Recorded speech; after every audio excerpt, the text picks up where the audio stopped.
Right now, a woman accused of binding young children with dog collars could be bonding out of jail any moment. Good evening, I'm Brett Conley. I'm Angela Taylor. 58-year-old Linda Brantley is accused of having two elementary-age children in her care sleep in the laundry room of an Ocoee home, chained against the washing machine. West 2 Summer Knowles joins us live outside the Orange County Jail, where Brantley will soon be walking out. Summer?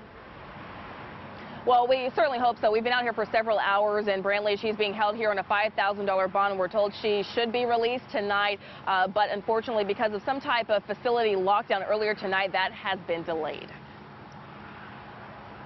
58-year-old Linda Brantley has been arrested and charged with aggravated child abuse. That's after being accused of forcing two elementary-age children to sleep on the floor in the laundry room of her Ocoee home while being connected to a leash and restricted by dog collars.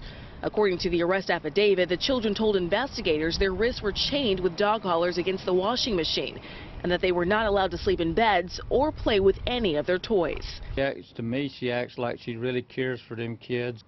You'd never thought she'd harm either one of them kids. No way in the world. Brantley's neighbors were surprised by the allegations, some even in disbelief. I don't believe that.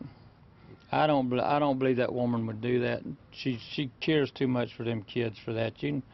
You can tell by what way a person treats a kid, the way she talks to them and all. They're children.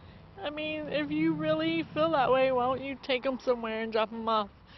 If you feel like they should be tied up to a washer and dryer with dog collars or whatever. It's just insane.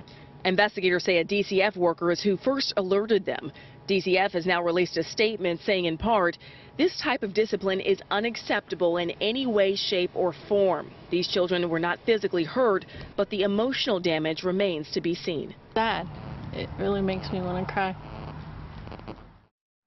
And again, back out live here. We've been at the Orange County Jail for several hours waiting on Brantley to be released from here to get her side of things. We're told she was the alleged victim's legal guardian. The sheriff's office says there were other children in the home, but tonight those children have been removed by DCF. As we get more information, we'll pass it along to you on air and online at WESH.com. For now, we're live from the Orange County Jail. Summer Knowles, WESH 2 News on CW18.